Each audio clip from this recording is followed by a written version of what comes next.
New metro mart. ನಿಮ್ಮ ಮನಕೊಪ್ಪಿದ ಯಾವುದೇ ಗೃಹ ಬಳಕೆಯ ಐಟಮ್ ಅನ್ನು ಖರೀದಿ ಮಾಡುವಂತಹ 10 ವರ್ಷಗಳ ಬಳಿಕ ಮತ್ತೊಮ್ಮೆ ನಿಮ್ಮ ಬೀದರ್ ನಗರಕ್ಕೆ ಬಂದಿದೆ.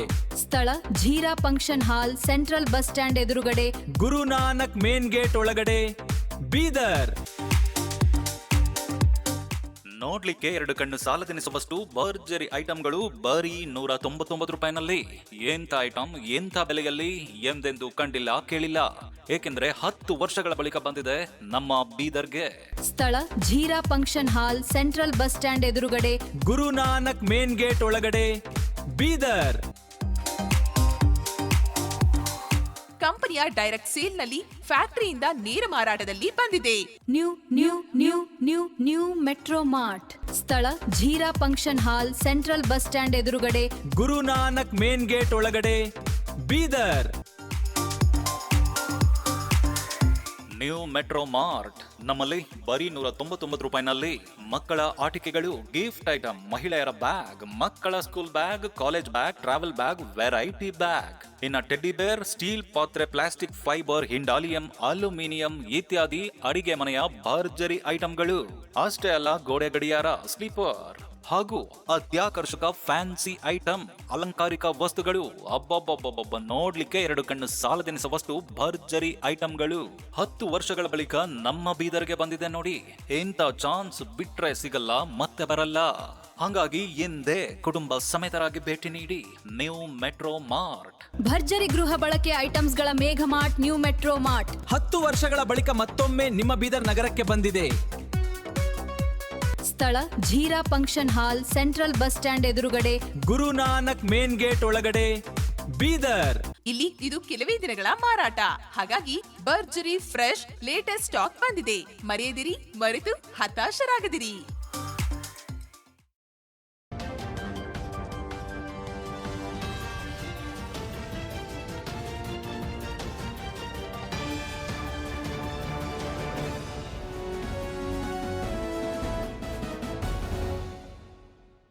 ಎಲ್ರಿಗೂ ನಮಸ್ಕಾರ. ನೀವು ನೋಡ್ತಾ ಇದ್ದೀರಾ ಸುದ್ದಿ ಸಮಯ ನ್ಯೂಸ್ ಚಾನಲ್. ಇದು ಡೆನ್ ನೆಟ್ವರ್ಕ್. ನಾನು ಮಹರ್ದ ಡಾಕುಳ್ಗಿ.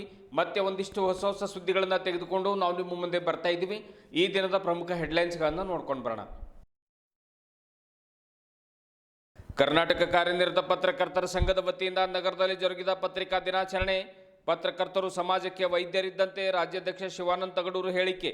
ಸುದ್ದಿಗಳಲ್ಲಿ ಆಳ, ಪ್ರಾಮಾಣಿಕತೆ ಮತ್ತು ಸತ್ಯ ಅಡಗಿರಲಿ, ಜಿಲ್ಲಾಧಿಕಾರಿ ಶಿಲ್ಪಾ ಶರ್ಮಾ ಸೂಚನೆ.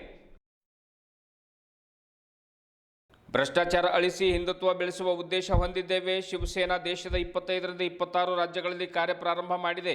ಸರ್ಕಾರ ಎಕರೆಗೆ 25,000 ರೈತರಿಗೆ ಪರಿಹಾರ ನೀಡಬೇಕೆಂದು ಆಂದೋಲನ ಶ್ರೀಗಳ ಒತ್ತಾಯ. ಎಲ್ಲಾ ಸರ್ಕಾರಿ ಆಸ್ಪತ್ರೆ, ಬಸ್ ನಿಲ್ದಾಣ ಮತ್ತು ರೈಲ್ವೆ ನಿಲ್ದಾಣಗಳಲ್ಲಿ ಮಮತೆಯ ತೊಟ್ಟಿಲುಗಳನ್ನು ಸ್ಥಾಪಿಸಲಾಗಿದೆ. ಮಕ್ಕಳು ಈ ದೇಶದ ಸಂಪತ್ತು, ಮಕ್ಕಳ ಸೇವೆ ದೇಶ ಸೇವೆ. ಜಿಲ್ಲಾಧಿಕಾರಿ ಶಿಲ್ಪಾ ಶರ್ಮಾ. ಒಟ್ಟು 107 ಮಕ್ಕಳಿಗೆ ದತ್ತು ಪ್ರಕ್ರಿಯೆಗೆ ಒಳಪಡಿಸಲಾಗಿದೆ. ಶಾರದಾ ಕಲ್ಮಲ್ಕರ್. ಇಂದಿನ ಒಂದಿಷ್ಟು ವಾರ್ತೆಗಳ ವಿವರಗಳನ್ನು ನೋಡ್ಕೊಂಡು ಬರೋಣ. ಪತ್ರಕರ್ತರು ಬಿತ್ತರಿಸುವಂಥ ಸುದ್ದಿಗಳಲ್ಲಿ ಆಳ, ಸತ್ಯ, ನ್ಯಾಯ, ಪ್ರಾಮಾಣಿಕತೆ ಅಡಗಿರಬೇಕೆಂದು ಜಿಲ್ಲಾಧಿಕಾರಿ ಶಿಲ್ಪಾ ಶರ್ಮಾ ತಿಳಿಸಿದರು. ನಗರದ SRS ಫಂಕ್ಷನ್ ಹಾಲ್ನಲ್ಲಿ ಕರ್ನಾಟಕ ಕಾರ್ಯನಿರತ ಪತ್ರಕರ್ತರ ಸಂಘದ ವತಿಯಿಂದ ಪತ್ರಿಕಾ ದಿನಾಚರಣೆ ಉದ್ಘಾಟಿಸಿ ಅವರು ಮಾತನಾಡಿದರು.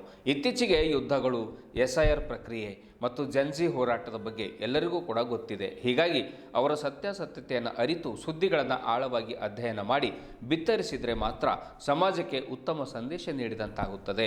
ಪತ್ರಕರ್ತರ ಮೇಲೆ ಬಹುದೊಡ್ಡ ಜವಾಬ್ದಾರಿಯೇ ಇದೆ. ಸಮಾಜವನ್ನು ಸುಧಾರಣೆ ಮಾಡುವ, ಬಡವರ ಧ್ವನಿಯನ್ನು ಇಲ್ಲದವರ ಒಂದು ಧ್ವನಿಯಾಗಿ ಕೆಲಸ ಮಾಡುವಂಥ ಅಗತ್ಯತೆ ಇಂದಿನ ಕಾಲದಲ್ಲಿ ಸಾಕಷ್ಟಿದೆ. ಹಿಂದೆ ಸಾಮಾಜಿಕ ಜಾಲತಾಣಗಳು ಇರಲಿಲ್ಲ, ಹಾಗಾಗಿ ಸತ್ಯಾಸತ್ಯತೆ ಕುರಿತು ಕಡಿಮೆ ಚರ್ಚೆ ಆಗ್ತಾ ಇತ್ತು. ಆದರೆ ಇಂದು ಮಾಧ್ಯಮಗಳು ಮಾಡದೇ ಇರುವಂಥ ಅದಕ್ಕಿಂತ ಹೆಚ್ಚಿನ ಕಾರ್ಯವನ್ನು ಸಾಮಾಜಿಕ ಜಾಲತಾಣಗಳಲ್ಲಿ ಯುವಕರು ಮಾಡ್ತಾ ಇದ್ದಾರೆ. ಹಾಗಾಗಿ ಬಹಳ ಒಂದು ಸತ್ಯಾಸತ್ಯತೆಯನ್ನು ಅರಿತು ಒಂದು ನಿಖರವಾದ, ಪ್ರಖರವಾದ ಸುದ್ದಿಗಳನ್ನು ಪ್ರಕಟ ಮಾಡಿದಾಗ ಮಾತ್ರ ನಾವು ಪತ್ರಕರ್ತರು ಒಂದು ನಿಜವಾದ ಪತ್ರಕರ್ತರು ಎನಿಸ್ಕೊಳ್ಳಿಕ್ಕೆ ಸಾಧ್ಯ ಆಗ್ತದೆ. ಸಮಾಜ ಸೇವೆ ಮಾಡಲಿಕ್ಕೆ ಇದೊಂದು ಅತ್ಯುತ್ತಮವಾದ ಮೆಟ್ಟಿಲಾಗಿದೆ ಅನ್ನುವಂಥ ಮಾತನ್ನು ಕೂಡ ಜಿಲ್ಲಾಧಿಕಾರಿ ಶಿಲ್ಪಾ ಶರ್ಮಾ ಅವರು ಬಹಳ ಮಾರ್ಮಿಕವಾಗಿ ಮಾತನಾಡಿದರು. ಅಧ್ಯಕ್ಷತೆ ವಹಿಸಿದ ಕರ್ನಾಟಕ ರಾಜ್ಯ ಕಾರ್ಯನಿರತ ಪತ್ರಕರ್ತರ ಸಂಘದ ರಾಜ್ಯಾಧ್ಯಕ್ಷ ಶಿವಾನಂದ ತಗಡೂರು ಮಾತನಾಡಿ, ನಿಜವಾದ ಪತ್ರಕರ್ತರು ಸಮಾಜಕ್ಕೆ ವೈದ್ಯರಿದ್ದಂತೆ. ಪತ್ರಕರ್ತರು ಅಂದರೆ ಅವರ ಪತ್ರಕರ್ತರ ಜೊತೆಗೆ ಸಮಾಜ ಸೇವಕರಿದ್ದಂತೆ. ಹಣ ಮಾಡಲು ಸಾಕಷ್ಟು ದಾರಿಗಳಿವೆ, ಆದರೆ ಇದು ಸತ್ಯ ಮತ್ತು ಪ್ರಾಮಾಣಿಕತೆಯ ಮೇಲೆ ಅವಲಂಬಿತವಾಗಿದೆ.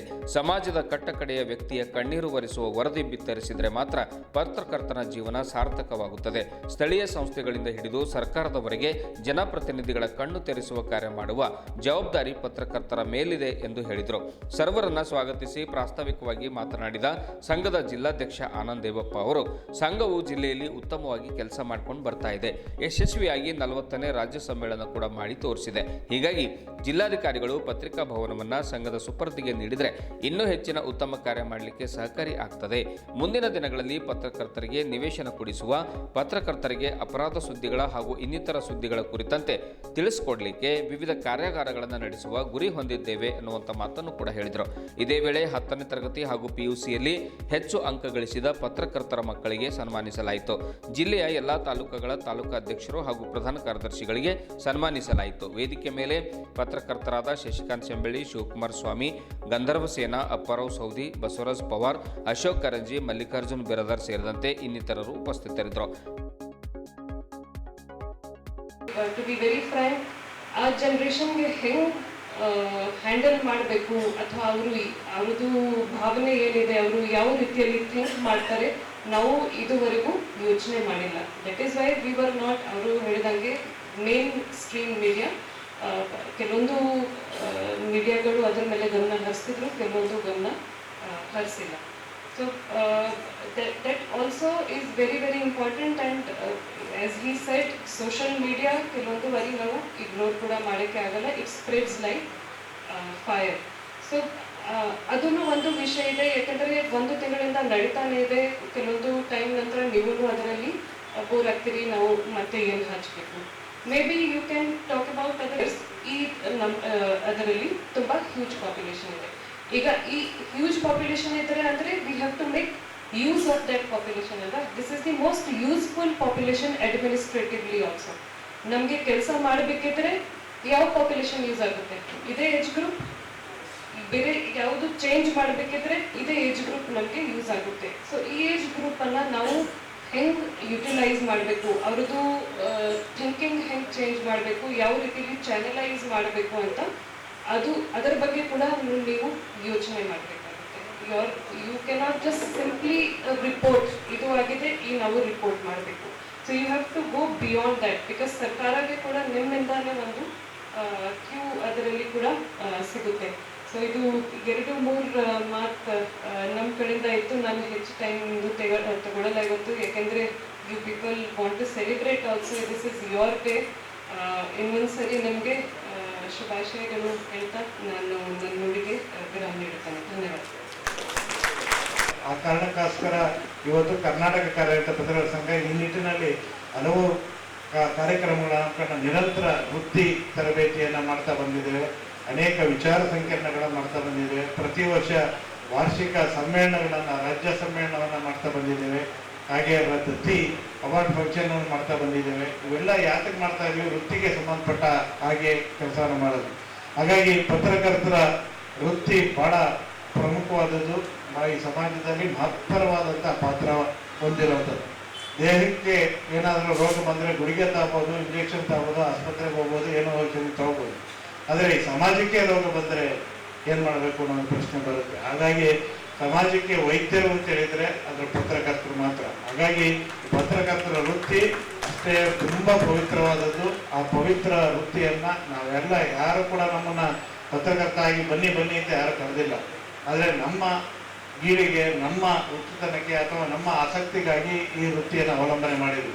ಆದರೆ ಈ ವೃತ್ತಿಯನ್ನು ಅವಲಂಬನೆ ಮಾಡಿದ ಮೇಲೆ ಆ ವೃತ್ತಿಗೆ ನ್ಯಾಯವನ್ನು ಸಲ್ಲಿಸುವುದು ಕೂಡ ಬಹಳ ಮುಖ್ಯ. ಪತ್ರಕರ್ತ ಒಳ್ಳೆ ರೀತಿಯಲ್ಲಿ ಅರ್ಥಪೂರ್ಣವಾಗಿ ಪತ್ರಿಕಾ ದಿನಾಚರಣೆ ಮಾಡಬೇಕು. ಮುಂಬರುವಂತ ದಿನಗಳಲ್ಲಿ ನಮ್ಮ ಸಂಘ ಇನ್ನೂ ಬಲಿಷ್ಠ ಆಗಬೇಕು. ಬಹಳ ಖುಷಿ ಆಗ್ತಾ ಇದೆ. ನಮ್ಮ ರಾಜಶೇಖರ್ ಜವಳಿ ಅನ್ನೋರು ಕೂಡ ಪತ್ರಿಕೆ ತೆಗೆದು ಇವತ್ತು ನಾನು ಸದಸ್ಯ ಆಗ್ತೀನಿ ಅಂತ ಹೇಳಿ ಬಂದಿದ್ದಾರೆ. ಅವರು ಬಹಳ ಜನ ಅವರಿರೋದ್ರೆ ನಮ್ಮ ದೀಪಕ್ ಮಂಡಳಿಯವರಂತೂ ಹಳೆಯರಿದ್ದಾರೆ. ಬಹಳ ಜನ ಇವತ್ತು ಸದಸ್ಯರಾಗಿದ್ದಾರೆ. ಅವರಿಗೆ ಹೊಸ ಸದಸ್ಯರು ಕೂಡ ನಾನು ಅಭಿನಂದನೆ ಸಲ್ಲಿಸಿ, ಇವತ್ತ ಜಿಲ್ಲಾಧಿಕಾರಿ ಮೇಡಮ್ ಅವರು ಬಂದಿದ್ದಾರೆ. ಅವರಿಗೆ ನನ್ನ ಪ್ರಮುಖ ಒಂದು ಬೇಡಿಕೆ, ಬಹಳಷ್ಟು ದಿವಸಗಳಿಂದ ಒಂದು ನಾವು ಮಾಡ್ತಾ ಇದ್ದೀವಿ. ರಾಜ್ಯ ಅಧ್ಯಕ್ಷರು ಕೂಡ ಒಂದು ಲೆಟರ್ ಕೊಟ್ಟಿದ್ರು. ನಾವು ಕೂಡ ನಮ್ಮ ಸಂಘದಿಂದ ಬಹಳಷ್ಟು ದಿನದಿಂದ ಒಂದು ಮನವಿಯನ್ನು ಮಾಡ್ತಾ ಇದ್ದೀವಿ. ಯಾಕಂತಂದ್ರೆ ಅದು ಮನವಿ ಏನಪ್ಪಾ ಅಂತಂದ್ರೆ ಪತ್ರಿಕಾ ಭವನ ನಿರ್ವಹಣೆ ನಮ್ಮ ಸಂಘದ ಅಡಿಯಲ್ಲಿ ಇರಲಿ ಅಂತೇಳಿ ನಮ್ಮ ಆಸೆ ಇದೆ. ಯಾಕಂತಂದ್ರೆ ಕೆಲವು ವರ್ಷಗಳ ಹಿಂದೆ ಸ್ವಲ್ಪ ಏನೋ ಒಂದು ಟೆಕ್ನಿಕಲ್ ಸಮಸ್ಯೆ ಆಗಿ ನಾವೇ ಎಲ್ಲ ಹಿರಿಯ ಪತ್ರಕರ್ತರು ಸೇರಿ ಇವತ್ತು ಒಂದು ಸಮಿತಿಯನ್ನು ಮಾಡಿಕೊಂಡು ಆ ಸಮಿತಿಯಲ್ಲಿ ನಾನು ಇದ್ದೆ, ಅಪ್ಪಾರ ಓದಿದ್ರು, ಬಹಳ ಜನ ಇರೋರೆಲ್ಲ 8 ಜನ ಮೆಂಬರ್ ಇದ್ರು. ಏನೋ ಒಂದು ಟೆಕ್ನಿಕಲ್ ಸಮಸ್ಯೆ ಇತ್ತು. ಆಗ ಆ ಒಂದು ಸಮಿತಿಯನ್ನು ಮಾಡಿಕೊಂಡು ಪತ್ರಿಕಾ ಭವನ ನಿರ್ವಹಣೆ ನಡೆಯಿತು. ಪತ್ರಿಕಾ ನಿರ್ವಹಣೆ 2025 ತನಕ ಇತ್ತು. 25 ಆದ್ಮೇಲೆ ಇನ್ನೂ ಹೊಸ ಒಂದು ಸಮಿತಿ, ಅದಕ್ಕೆ ನಿರ್ವಹಣಾ ಸಮಿತಿ ಆಗಿಲ್ಲ. ನಮ್ಮ ಒಂದು ಮೇಡಮ್ ಅವರಿಗೆ ರಿಕ್ವೆಸ್ಟ್ ಇದೆ. ನಾವು ಸುಮಾರು ಇಲ್ಲಿರುವಂತ ಮೇಡಮ್ 300ಕ್ಕಿಂತ ಹೆಚ್ಚು ಜನ ಪತ್ರಕರ್ತರು ನಮ್ಮ ಸಂಘದ ಸದಸ್ಯರಿದ್ದಾರೆ. ನಮ್ಮ ಸಂಘ 93 ವರ್ಷದ ಸಂಘ. ಇವತ್ತು ನಾವು ನಿನ್ನೆ ಮೊನ್ನೆ ಹುಟ್ಟಾಕಿದಂತ ಸಂಘ ಇಲ್ಲ. ಇವತ್ತು ಬಹಳಷ್ಟು ಸಂಘಗಳು ನಮ್ಮ ಸಮ್ಮೇಳನ ಯಶಸ್ವಿ ಆದ್ಮೇಲೆ ನಾವು ಏನು ಮಾಡಬೇಕಂತ ಒಂದು ಹೊಸ ಸಂಘ ಹುಟ್ಟಾಕೊಂಡು ಆ ಸಂಘದ ಹೆಸರು ಇನ್ನ ಹೆಸರು ಫೈನಲ್ ಆಗಿಲ್ಲ. ಒಂದ್ಸಲ ಆ ಸಂಘ ಹೇಳ್ತಾರೆ, ಒಂದ್ಸಲ ಈ ಸಂಘ ಹೇಳ್ತಾರೆ. ಆ ಹೆಸರನ್ನು ಫೈನಲ್ ಮಾಡಿಲ್ಲ, ರಿಜಿಸ್ಟ್ರೇಷನ್ ಆಗಿಲ್ಲ. ಆದ್ರೂ ಕೂಡ ದಿನ ನಾವಿಂದ, ಯಾಕಂದ್ರೆ ಪತ್ರಿಕಾ ಭವನ ನಡಿಬೇಕಂದ್ರೆ ಎಲ್ಲರೂ ಪತ್ರಕರ್ತರು ಇರಬೇಕು. ಕೇವಲ 4-5 ಜನ ಮಾತ್ರ ಇದ್ರೆ ಯಾವುದು ಪತ್ರಿಕಾ ಸಂದರ್ಶನ ಒಳ್ಳೆ ರೀತಿಯಿಂದ ಮೆಸೇಜ್ ಹೋಗಲ್ಲ ಅಂತೇಳಿ ಸಂದರ್ಭದಲ್ಲಿ, ಹೀಗಾಗಿ ಜಾಸ್ತಿ ಮಾತಾಡ್ಲಾರ್ದೇನೆ ಪತ್ರಿಕಾ ಭವನ ನಿರ್ವಹಣೆ ತಾವು ಅತಿ ಶೀಘ್ರದಲ್ಲಿ ಕರ್ನಾಟಕ ಕಾರ್ಯನಿರತ ಪತ್ರಕರ್ತರಿಗೆ ಸಂಘಕ್ಕೆ ಒಪ್ಪಿಸ್ತೀರಿ ಅಂತೇಳಿ ಈ ಸಂದರ್ಭದಲ್ಲಿ ವಿಶ್ವಾಸ ಇಟ್ಕೊಂಡು ಈಗಾಗಲೇ ಮಂತ್ರಿಯವರು ಕೂಡ ತಮ್ಮ ಮಟ್ಟದಲ್ಲಿ ನಮಗೆ ಕೊಡಬೇಕಂತ ಇದು ಮಾಡ್ತಾ ಇದ್ದಾರೆ. ಹೀಗಾಗಿ ಇನ್ನೊಂದ್ಸಲ ಜಿಲ್ಲಾಧಿಕಾರಿ ಮೇಡಮ್ ಬಂದಿದ್ದಾರೆ. ನಮ್ಮ ಪತ್ರಿಕಾ ಭವನ ನಮಗ ಸಂಘಕ್ಕೆ ಕೊಡ್ಬೇಕಂತ ಹೇಳಿ ತಾವೆಲ್ಲ ರಿಕ್ವೆಸ್ಟ್ ಮಾಡ್ಬೇಕಂತ ಕೈ ಎತ್ತುದ್ರ ಮೂಲಕ ಮೇಡಮ್ ಅವರಿಗೆ ಅಷ್ಟು ಜನ ಪತ್ರಕರ್ತರು ಎಲ್ಲ ನಾವು ಆಗ್ರಹ ಮಾಡ್ಬೇಕಂತ ಹೇಳ್ತೀನಿ. ಯಾಕಂತಂದ್ರೆ ಕೆಲವೊಬ್ರು ಹೋಗಿ ಅವರಿಗೆ ಡಿಸ್ಕೈಡ್ ಮಾಡ್ತಾ ಇದಾರೆ. ನಿಜವಾದ ಪತ್ರಕರ್ತರು ನಾವೇ ಇದ್ದೀವಿ, ಯಾರು ಪತ್ರಕರ್ತರು ನಮ್ಮ ಸಂಘದಲ್ಲಿ ಇಲ್ಲ ಅಂತ ಹೇಳ್ತಾ ಇದಾರೆ. ಮೇಡಮ್ 300ಕ್ಕಿಂತ ಜಾಸ್ತಿ ಪತ್ರಕರ್ತರು ಇಡೀ ಜಿಲ್ಲೆಯಿಂದ ಬಂದಿದ್ದಾರೆ. ಮೇಡಮ್ ಇವತ್ತು ಅಧ್ಯಕ್ಷ ನಾನಿರ್ಬೋದು, ನಾಳೆ ಪತ್ರಕರ್ತರ ಸಂಘದ ಅಧ್ಯಕ್ಷ ಬೇರೆಯವರು ಆಗ್ಬೋದು. ಆದ್ರೆ ನಿಜ ಇರೋದಂತಂದ್ರೆ ಕರ್ನಾಟಕ ಕಾರ್ಯನಿರತ ಪತ್ರಕರ್ತರ ಸಂಘ ಮಾತ್ರ ಸುಮಾರು 93 ವರ್ಷದಿಂದ ಸಂಘ ನಡೀತಾ ಬರ್ತಾ ಇದೆ. ಮೇಡಮ್ ಮನುಷ್ಯ ಶಾಶ್ವತಲ್ಲ, ಸಂಘ ಶಾಶ್ವತ ಇದೆ. ಆ ಸಂಘದ ಅಡಿಯಲ್ಲಿ ನಡೆದ್ರೆ ನಾಳೆ ಬರುವಂತ ದಿನಗಳಲ್ಲಿ ಯಾವುದೇ ಅವ್ಯವಹಾರ ಆಗಲ್ಲ. ಈಗಾಗಲೇ ಬಹಳಷ್ಟು ಅವ್ಯವಹಾರ ಆಗಿದೆ ಮೇಡಮ್. ಆ ಅವ್ಯವಹಾರ ಬಗ್ಗೆನೂ ಕೂಡ ತಾವು ತನಿಖೆ ಮಾಡಬೇಕು ಹೇಳಿ ಜಾಸ್ತಿ ಮಾತಾಡಲಾರ್ದೇನೆ ನನಗೆ ಅವಕಾಶ ಕೊಟ್ಟಂತ ತಮ್ಮೆಲ್ಲರಿಗೆ ವಿಶೇಷವಾಗಿ ಜಿಲ್ಲಾ ಶಿವಸೇನೆಯ ಜಿಲ್ಲಾಧ್ಯಕ್ಷರಾಗಿ ಸುಧಾಕರ್ ಬಿರಾದರ್ ಆಯ್ಕೆಯಾಗಿದ್ದಾರೆ ಎಂದು ಶಿವಸೇನಾದ ರಾಜ್ಯಾಧ್ಯಕ್ಷ ಆಂದೋಲ ಶ್ರೀಗಳು ಹೇಳಿದರು. ನಗರದ ಜಿಲ್ಲಾ ಪತ್ರಿಕಾ ಭವನದಲ್ಲಿ ಕರೆದ ಸುದ್ದಿಗೋಷ್ಠಿಯನ್ನು ಉದ್ದೇಶಿಸಿ ಮಾತನಾಡಿರುವಂಥ ಅವರು 2025ರಲ್ಲಿ ರಾಜ್ಯದ 24 ಜಿಲ್ಲೆಗಳಲ್ಲಿ ಏಕನಾಥ್ ಶಿಂದೆ ಅವರ ಬಣದ ಶಿವಸೇನಾ ಘಟಕದ ಪ್ರಾರಂಭ ಮಾಡಲಾಗಿದೆ. ಶಿವಸೇನಾದ ಬೀದರ್ ಜಿಲ್ಲೆ ಅಧ್ಯಕ್ಷರಾಗಿ ಸುಧಾಕರ್ ಬಿರಾದರ್ ಅವರನ್ನ ಆಯ್ಕೆ ಮಾಡಲಾಗಿದೆ. ಶಿವಸೇನಾ ದೇಶದ 25ರಿಂದ 26 ರಾಜ್ಯಗಳಲ್ಲಿ ಕಾರ್ಯ ಪ್ರಾರಂಭ ಮಾಡಿದೆ. ಇದರ ಮುಖ್ಯ ಉದ್ದೇಶವೇ ಭ್ರಷ್ಟಾಚಾರವನ್ನು ಅಳಿಸಿ ಹಾಕುವುದು ಮತ್ತು ಹಿಂದುತ್ವವನ್ನು ಬೆಳೆಸುವುದು ಅನ್ನುವಂಥ ಮಾತನ್ನು ಹೇಳಿದರು. ರಾಜ್ಯದಲ್ಲಿ ಮಳೆಯಾಗದೆ ರೈತರು ಸಂಕಷ್ಟದಲ್ಲಿದ್ದಾರೆ. ಆದ್ದರಿಂದ ರಾಜ್ಯ ಸರ್ಕಾರ ಕೂಡಲೇ ಕರ್ನಾಟಕ ರಾಜ್ಯವನ್ನು ಬರಪೀಡಿತ ರಾಜ್ಯವೆಂದು ಘೋಷಣೆ ಮಾಡಬೇಕು. ರೈತರಿಗೆ ಎಕರೆಗೆ ತಲಾ 25,000 ರೂಪಾಯಿ ಪರಿಹಾರವನ್ನು ಕೊಡಬೇಕು ಅನ್ನುವಂತಹ ಒಂದು ಆಗ್ರಹವನ್ನು ಸರ್ಕಾರಕ್ಕೆ ಆಂದೋಲ ಶ್ರೀಗಳು ಮಾಡ್ತಾರೆ. ಕಳೆದ ವರ್ಷ ವಿಮೆ ಮಾಡಿದ ರೈತರಿಗೆ ಪೂರ್ಣ ಪ್ರಮಾಣದ ಹಣ ವರ್ಗಾವಣೆ ಮಾಡಲಿಲ್ಲ. ತಕ್ಷಣವೇ ವಿಮೆ ಹಣ ಬಿಡುಗಡೆ ಮಾಡಬೇಕು. ಹಾಗೆ ರೈತರ ಸಾಲ ಮನ್ನಾ ಮಾಡಬೇಕು ಎಂದು ಅವರು ತಿಳಿಸಿದರು. ನೀಟ್ ಪರೀಕ್ಷೆ ಪತ್ರಿಕೆ ಸೋರಿಕೆಯಾಗಿದೆ ಎಂದು ಸಾವಿರಾರು ಸಂಖ್ಯೆಯ ವಿದ್ಯಾರ್ಥಿಗಳು ದೆಹಲಿಯಲ್ಲಿ ಪ್ರತಿಭಟನೆಯನ್ನು ನಡೆಸುತ್ತಾರೆ. ಅದನ್ನು ನಾವು ಸ್ವಾಗತ ಮಾಡ್ತೇವೆ. ಆದರೆ ಈ ಪ್ರತಿಭಟನೆಯಲ್ಲಿ ವಿದ್ಯಾರ್ಥಿಗಳ ಸೋಗಿನಲ್ಲಿ ಗುಂಡಾ ಹಾಗೂ ರೌಡಿಗಳು ಸೇರಿಕೊಂಡು ಸರ್ಕಾರಿ ಆಸ್ತಿ ಹಾನಿ ಮಾಡ್ತಾ ಇದ್ದಾರೆ. ಡೆಲಿವರಿ ಬಾಯ್ಗಳನ್ನು ಹಿಡಿದು ಲೂಟಿ ಮಾಡ್ತಾ ಇದ್ದಾರೆ. ಮೋದಿ ಸರ್ಕಾರಕ್ಕೆ ಕೆಟ್ಟ ಹೆಸರು ಮಾಡುವುದಕ್ಕೆ ಅವರು ಅಲ್ಲಿ ಸೇರಿದ್ದಾರೆ ಎಂದು ಆರೋಪ ಮಾಡಿದರು. ರಾಜ್ಯದಲ್ಲಿ ನಡೆಯುವ ತಾಲೂಕು ಪಂಚಾಯತ್ ಹಾಗೂ ಜಿಲ್ಲಾ ಪಂಚಾಯತ್ ಚುನಾವಣೆಗಳಲ್ಲಿ ಶಿವಸೇನೆ ಪಕ್ಷದ ಅಭ್ಯರ್ಥಿಗಳು ಚುನಾವಣೆಯಲ್ಲಿ ಸ್ಪರ್ಧೆ ನಡೆಸಲಿದ್ದಾರೆ ಎಂದು ತಿಳಿಸಿದರು. ಈ ಸಂದರ್ಭದಲ್ಲಿ ಶಿವಸೇನಾದ ನೂತನ ಜಿಲ್ಲಾಧ್ಯಕ್ಷರಾದ ಸುಧಾಕರ್ ಬಿರಾದರ್, ಅಮೃತ್ ಪಾಟೀಲ್, ಗೋರಖನಾಥ್ ಮಡಿವಾಳ್, ನಾಗನಾಥ್ ವಾಡೇಕರ್, ಸಿಂಧು ತಾಯಿ ಮಾನೆ, ನಂದಾ ತಾಯಿ ಹಾಗೂ ರಾಕೇಶ್ ಜಮಾದಾರ್ ಸೇರಿದಂತೆ ಇನ್ನಿತರರು ಉಪಸ್ಥಿತರಿದ್ದರು. ಇವರನ್ನ ಬೀದರ್ ಜಿಲ್ಲಾಧ್ಯಕ್ಷರನ್ನಾಗಿ ಇವತ್ತು ಘೋಷಣೆಯನ್ನ ಮಾಡಿದ್ದೇವೆ.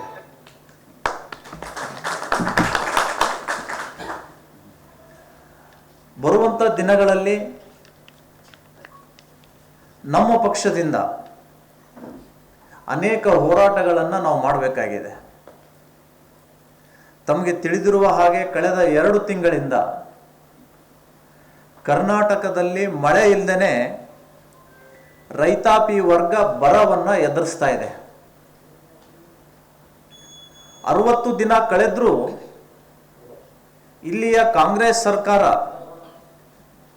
ಬರಗಾಲವನ್ನು ಘೋಷಣೆ ಮಾಡ್ತಾ ಇಲ್ಲ. ಕಳೆದ ವರ್ಷ ಅತಿವೃಷ್ಟಿಯಾಗಿ ರೈತರು ಬೆಳೆ ಹಾನಿಯನ್ನ ಮಾಡಿಕೊಂಡ್ರು. ಆಗ್ಲೂ ಈ ರಾಜ್ಯ ಸರ್ಕಾರ ಸರಿಯಾದಂತಹ ಸೂಕ್ತ ಪರಿಹಾರವನ್ನ ರೈತರಿಗೆ ನೀಡಲಿಲ್ಲ. ಗಾಯದ ಮೇಲೆ ಬರೆ ಎಳೆದಂತೆ ಪುನಃ ಈ ವರ್ಷ ಮಳೆ ಬಾರದನೆ ರೈತರು ಸಂಕಷ್ಟದಲ್ಲಿದ್ದಾರೆ. ನಮ್ಮ ಶಿವಸೇನಾ ಪಕ್ಷದಿಂದ ಇಲ್ಲಿಯ ರಾಜ್ಯ ಸರ್ಕಾರಕ್ಕೆ ಆಗ್ರಹಪಡಿಸುವುದೇನೆಂದರೆ, ಕೂಡಲೇ ಕರ್ನಾಟಕ ರಾಜ್ಯವನ್ನ ಬರಪೀಡಿತ ರಾಜ್ಯ ಅಂತ ಘೋಷಿಸಬೇಕು.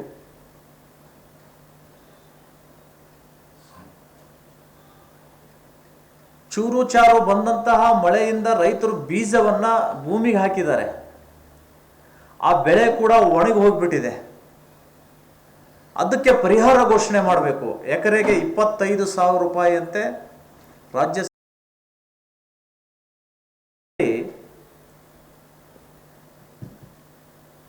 ಸಾವಿರಾರು ಸಂಖ್ಯೆಯಲ್ಲಿ ವಿದ್ಯಾರ್ಥಿಗಳು ಪ್ರತಿಭಟನೆ ಮಾಡ್ತಾ ಇದ್ದಾರೆ. ಸಚಿವರು ರಾಜೀನಾಮೆ ಕೊಡಬೇಕು ಮತ್ತು ಮೃತ ಕುಟುಂಬಕ್ಕೆ ಯಾರು ಸೂಸೈಡ್ ಮಾಡ್ಕೊಂಡಿದ್ದಾರೆ ಅವರಿಗೆ ಪರಿಹಾರ ಕೊಡಬೇಕು ಅನ್ನುವಂಥದ್ದು. ಇದನ್ನ ನಾವು ಸ್ವಾಗತ ಮಾಡ್ತೇವೆ. ಆದರೆ ಪ್ರತಿಭಟನೆಯ ನೆಪದಲ್ಲಿ ರಾಷ್ಟ್ರದ ರಾಜಧಾನಿಯೊಳಗಡೆ ಗೂಂಡಾಗಳು ನುಗ್ಗಿದ್ದಾರೆ, ರೌಡಿಗಳು ಸೇರ್ಕೊಂಡಿದ್ದಾರೆ. ಇದರ ಪರಿಣಾಮ ಸಾರ್ವಜನಿಕ ಸರ್ಕಾರಿ ಆಸ್ತಿ ಪಾಸ್ತಿಗಳನ್ನ ಹಾನಿ ಮಾಡ್ತಾ ಇದ್ದಾರೆ.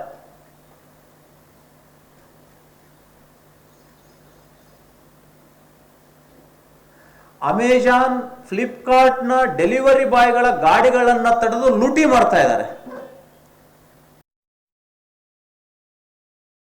ಒಂದು ಮಮತೆಯ ತೊಟ್ಟಿಲನ್ನು ನಾವು ಎಲ್ಲ ಸರ್ಕಾರಿ ಆಸ್ಪತ್ರೆಗಳಲ್ಲಿ, ಬಸ್ ನಿಲ್ದಾಣಗಳಲ್ಲಿ, ರೈಲ್ವೆ ನಿಲ್ದಾಣಗಳಲ್ಲಿ ಸ್ಥಾಪಿಸಲಾಗಿದೆ ಎನ್ನುವಂಥ ಮಾತನ್ನು ಜಿಲ್ಲಾಧಿಕಾರಿ ಶಿಲ್ಪಾ ಶರ್ಮಾ ತಿಳಿಸಿದರು. ಬೀದರ್ ನಗರದಲ್ಲಿ ಬ್ರಿಮ್ಸ್ ಆಸ್ಪತ್ರೆಯಲ್ಲಿ ಮಕ್ಕಳ ರಕ್ಷಣಾ ನಿರ್ದೇಶನಾಲಯ, ಜಿಲ್ಲಾಡಳಿತ, ಜಿಲ್ಲಾ ಪಂಚಾಯತ್, ಮಕ್ಕಳ ರಕ್ಷಣಾ ಘಟಕ, ಮಹಿಳಾ ಮತ್ತು ಮಕ್ಕಳ ಇಲಾಖೆ ಬೀದರ್ ಇವರ ಒಂದು ಸಂಯುಕ್ತಾಶ್ರಯದಲ್ಲಿ ಮಮತೆಯ ತೊಟ್ಟಿಲು ಕಾರ್ಯಕ್ರಮವನ್ನು ಉದ್ಘಾಟಿಸಿ ಅವರು ಮಾತನಾಡುತ್ತಾರೆ.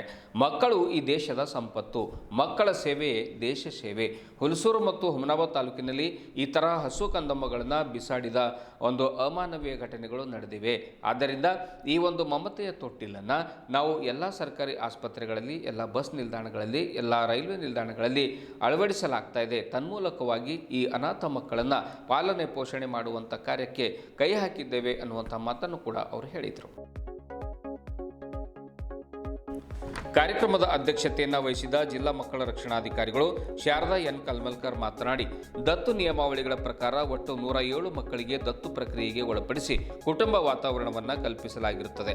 ಪ್ರಸ್ತುತ ವಿಶೇಷ ದತ್ತು ಕೇಂದ್ರದಲ್ಲಿ ಒಟ್ಟು 7 ಮಕ್ಕಳಿದ್ದಾರೆ. ಈ ಮಕ್ಕಳನ್ನ ಕೂಡ ದತ್ತು ಪ್ರಕ್ರಿಯೆಗೆ ಒಳಪಡಿಸಿ ದತ್ತು ನೀಡಲಾಗುವುದೆಂದು ತಿಳಿಸಿದರು. ದಿವ್ಯ ಸಾನ್ನಿಧ್ಯವನ್ನು ಬಾಲ್ಕಿಯ ಗುರುಬಸವ ಪಟ್ಟದೇವರು ವಹಿಸಿದರು. ಈ ಸಂದರ್ಭದಲ್ಲಿ ಬ್ರಿಮ್ಸ್ ನಿರ್ದೇಶಕರಾದ doctor Shantala Kaujalagi, doctor Shivayogi Bali, doctor Ahmeduddin, doctor Uma Deshmukh, doctor Sanjukumar Biradar, ಮಕ್ಕಳ ವಿಭಾಗ ಹಾಗೂ ಮಕ್ಕಳ ಕಲ್ಯಾಣ ಸಮಿತಿಯ ಸದಸ್ಯರಾದ ಮಹಾನಂದ ದೇವಿ ಹಾಗೂ ಇನ್ನಿತರರು ಹಾಜರಿದ್ದರು.